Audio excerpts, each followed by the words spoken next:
আপনাদের সবাইকে আমার চ্যানেলে জানাই আন্তরিক ভালোবাসা ও স্বাগতম। আজ আমি নিয়ে এসেছি খুবই সহজ, স্বাস্থ্যকর এবং ভীষণ সুস্বাদু একটি ঘরোয়া রেসিপি, পেঁপে দিয়ে মজাদার ডাল।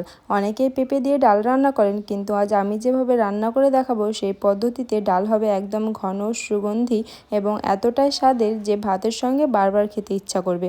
বাড়িতে যদি একটা কাঁচা পেঁপে আর সামান্য ডাল থাকে তাহলে খুব সহজে তৈরি করে ফেলতে পারবেন এই দারুণ রেসিপিটি।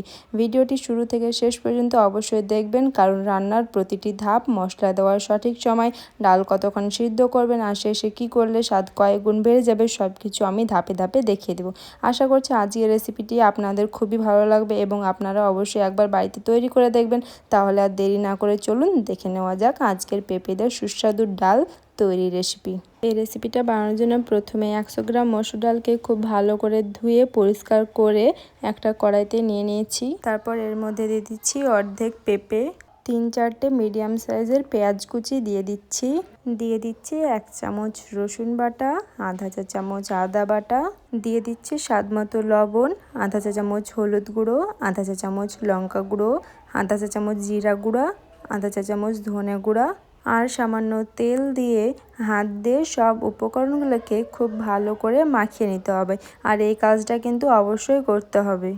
আর এটাতে কিন্তু প্রথমে কোনো পানি দেওয়ার দরকার নাই। ভালো করে মেখে এইভাবে হাতটা ধুয়ে নিয়েছি শুধু।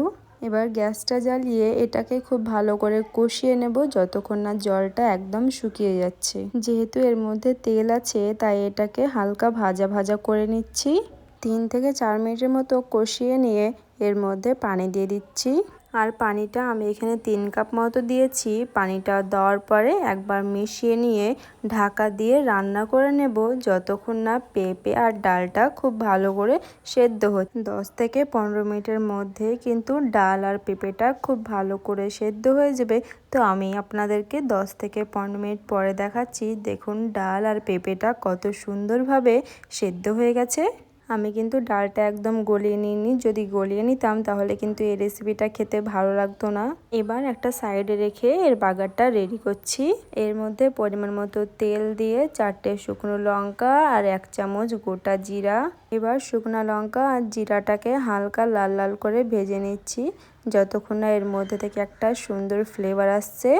তারপর এর মধ্যে দিয়ে দেব হাফ বাটি পেঁয়াজ কুচি, প্রায় 3-4টের মতো পেঁয়াজ দিয়েছি। পেঁয়াজটা একদম ব্রাউন করে ভাজতে হবে, যেরকম করে আমরা বেরেস্তা তৈরি করি ঠিক সেই রকম করেই। এবার সেই ডালের মধ্যে এই পেঁয়াজ বেরেস্তাগুলো ঢেলে দিতে হবে। দিয়ে দিচ্ছি কাঁচামরিচ, আর কাঁচামরিচগুলো মাঝখান থেকে ফালি করে দিয়েছি। আর ধনিয়া পাতা দিয়ে দিচ্ছি পরিমাণ মতো। আচ্ছা, একটা কথা সত্যি করে বলুন তো, আপনারা কি আগে কখনো পেঁপে দিয়ে ডাল খেয়েছেন? যদি খেয়ে থাকেন তাহলে আপনাদের বাড়িতে কিভাবে রান্না করা হয়, আর যদি না খেয়ে থাকেন তাহলে আজকের রেসিপিটি দেখে একবার অবশ্যই বাড়িতে বানিয়ে দেখবেন। তাই সবাই একটি সুন্দর কমেন্ট করে জানান। আপনাদের কমেন্টটি আমাকে আরও ভালো ভিডিও বানানোর অনুপ্রেরণা দেয়। আর দেখুন, আপনাদের সঙ্গে কথা বলতে বলতে আমি যে লাস্টে সব উপকরণগুলো দিলাম সেগুলো আমার খুব ভালো করে মেশানো হয়ে গেছে। তারপর আমার এখানে লবণের পরিমাণটা একটু কম হয়েছিল, তাই লবণটা অ্যাড করে দিয়েছিলাম। তারপর 2 মিনিটের মতো ঢাকা দিয়ে রেখেছিলাম। আর ঢাকা খুলে আপনাদেরকে দেখাচ্ছি। দেখুন দেখতে কতটা সুন্দর হয়েছে। আর এই রেসিপিটা রুটির সঙ্গে তো কোনো কথাই হয় না, ভাতের সঙ্গেও খেতে একদম দুর্দান্ত লাগে। এই ছিল আজকের পেঁপে দিয়ে সুস্বাদু ডাল তৈরির সম্পূর্ণ রেসিপি। আশা করি ভিডিওটি আপনাদের ভালো লেগেছে এবং রেসিপিটি অবশ্যই একবার বাড়িতে তৈরি করে দেখবেন। বানিয়ে কেমন হয়েছে তা কমেন্ট করে আমাকে অবশ্যই জানাবেন। ভিডিওটি যদি ভালো লেগে থাকে তাহলে একটি লাইক দিয়ে আমাকে উৎসাহ দিন। কমেন্ট করে আপনার মতামত জানান। আর এমন সহজ, সুস্বাদু ও ঘরোয়া রান্নার নতুন নতুন রেসিপি পেতে আমার চ্যানেলটি সাবস্ক্রাইব আর ফলো করে পাশে থাকুন, যাতে নতুন নতুন ভিডিও আপলোড করলে সবার আগে আপনার কাছে পৌঁছে যায়। আজকের মতো এখানে বিদায় নিচ্ছি। সবাই ভালো থাকবেন, সুস্থ থাকবেন, নিজের এবং পরিবারের যত্ন নেবেন। আবারও আসবো নতুন একটা ভিডিওতে নতুন রেসিপি নিয়ে।